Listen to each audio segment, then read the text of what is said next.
कहानी की शुरुआत फ्लोरिडा के मायामी शहर से होती है, जहां स्टेफनी नाम की एक खूबसूरत और फिटनेस पसंद स्कूल टीचर सुबह सुबह जॉगिंग करती दिखाई देती है। वह अपनी सेहत का बहुत ध्यान रखती है और स्कूल की सबसे आकर्षक टीचर मानी जाती है। इसी वजह से कई स्टूडेंट्स उसे पसंद भी करते हैं। उसके परिवार में उसका पति माइकल और 18 साल की बेटी निकोल है। माइकल बैंक में नौकरी करता है, लेकिन काम की वजह से वह अपने परिवार को ज्यादा समय नहीं दे पाता। स्टेफनी अक्सर अकेलापन महसूस करती है, हालांकि वह इसे जाहिर नहीं होने देती।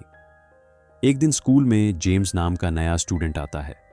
जेम्स बहुत स्मार्ट, समझदार और आत्मविश्वासी लड़का होता है। क्लास में जब स्टेफनी सवाल पूछती है तो वह हर सवाल का शानदार जवाब देता है। उसकी समझदारी देखकर स्टेफनी भी प्रभावित हो जाती है। धीरे धीरे जेम्स के मन में स्टेफनी के लिए आकर्षण पैदा होने लगता है। वहीं स्टेफनी भी उसकी इंटेलिजेंस नोटिस करने लगती है। स्कूल में रिचर्ड नाम का एक स्टाफ मेंबर भी होता है जो स्टेफनी को पसंद करता है और अक्सर उसके करीब आने की कोशिश करता रहता है, लेकिन स्टेफनी उसे ज्यादा भाव नहीं देती। दूसरी तरफ उसकी दोस्त लिंडा उसे बताती है कि जेम्स दूसरे स्कूल से ट्रांसफर होकर आया है और पढ़ाई में काफी अच्छा है।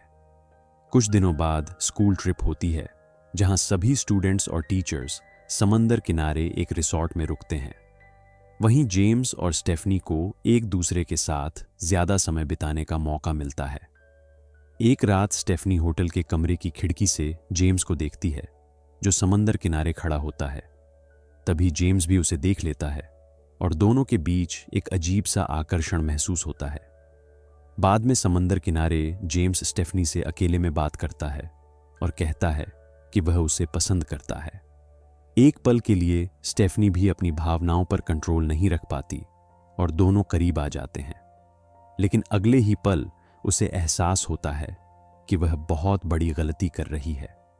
वह तुरंत खुद को संभालती है और वहां से चली जाती है। घर लौटने के बाद स्टेफनी खुद को दोष देने लगती है और उस घटना को भूलने की कोशिश करती है, लेकिन जेम्स इस छोटी सी नजदीकी को प्यार समझ बैठता है।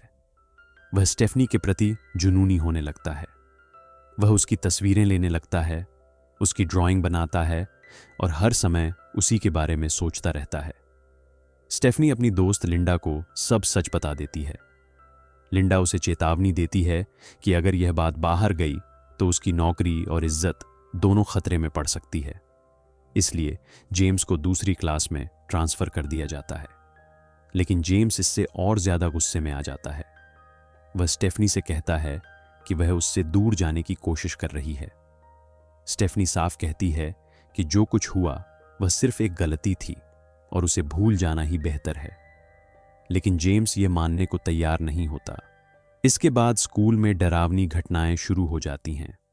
कोई स्कूल की लैब से जहरीला सांप चुरा लेता है, फिर लिंडा के ड्रॉर में वही सांप छोड़ दिया जाता है जिससे उसे काट लिया जाता है। इसके बाद स्टेफनी के घर जहरीले फूल भेजे जाते हैं। बाद में उसके पानी में भी जहरीले फूल का टुकड़ा मिला दिया जाता है, जिससे उसे चक्कर आने लगते हैं और वह बेहोश हो जाती है। पुलिस जांच शुरू करती है और शक रिचर्ड पर जाता है, क्योंकि वही पहले स्टेफनी को फूल भेज चुका था।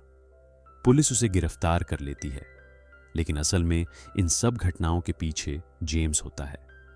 वह स्टेफनी को पाने के लिए हर उस इंसान को हटाना चाहता था जो उनके बीच आ सकता था। लिंडा जब जेम्स की पुरानी हिस्ट्री पता करती है तो मालूम होता है कि उसके हिंसक व्यवहार की वजह से उसे कई स्कूलों से निकाला जा चुका है। वह मानसिक रूप से अस्थिर है और बेहद खतरनाक भी। इसी बीच कहानी में बड़ा ट्विस्ट आता है जब निकोल अपनी मां को बताती है कि वह एक लड़के को डेट कर रही है और उसे डिनर पर बुलाना चाहती है। लेकिन जब वह लड़का घर आता है तो स्टेफनी हैरान रह जाती है, क्योंकि वह लड़का जेम्स होता है। असल में जेम्स जानबूझकर निकोल के करीब गया था ताकि वह स्टेफनी की जिंदगी का हिस्सा बना रह सके। डिनर के दौरान वह अजीब हरकतें करता है और मौका मिलते ही स्टेफनी के कमरे में चला जाता है। वहां वह स्टेफनी को जबरदस्ती किस करने की कोशिश करता है। तभी निकोल वहां आ जाती है। स्टेफनी तुरंत जेम्स को घर से निकाल देती है और निकोल को समझाने की कोशिश करती है कि जेम्स अच्छा लड़का नहीं है, लेकिन निकोल अपनी माँ की बात नहीं मानती। उधर रिचर्ड जेल से छूट जाता है क्योंकि उसके खिलाफ कोई सबूत नहीं मिलता। वह स्टेफनी को सच बताने आता है कि इन सब घटनाओं के पीछे जेम्स है, लेकिन उसी रात जेम्स उसकी हत्या कर देता है और उसकी लाश अपने घर में छिपा देता है। अब जेम्स पूरी तरह खतरनाक बन चुका होता है। इसके बाद वह निकोल को बहाने से अपने घर बुलाकर किडनैप कर लेता है। फिर वह स्टेफनी को फोन करके धमकी देता है कि अगर वह अकेले उसके घर नहीं आई तो वह निकोल को मार देगा। मजबूर होकर स्टेफनी उसके घर पहुंचती है। वहां उसे पता चलता है कि जेम्स काफी समय से उसका पीछा कर रहा था। उसने उसकी सैकड़ों तस्वीरें जमा कर रखी थीं और रिचर्ड की लाश भी वहीं छिपा रखी थी। आखिर में जेम्स बंदूक लेकर स्टेफनी और निकोल को मारने की कोशिश करता है। वह अपने दर्दनाक बचपन के बारे में बताता है कि उसका पिता शराबी और हिंसक था, जो उसे और उसकी मां को बहुत मारता था। गुस्से में उसने बचपन में ही अपने पिता को मार डाला था। तभी से उसके अंदर एक खतरनाक मानसिक बीमारी पैदा हो गई थी। स्टेफनी उसे शांत करने की कोशिश करती है, लेकिन जेम्स हमला कर देता है और उसका गला दबाने लगता है।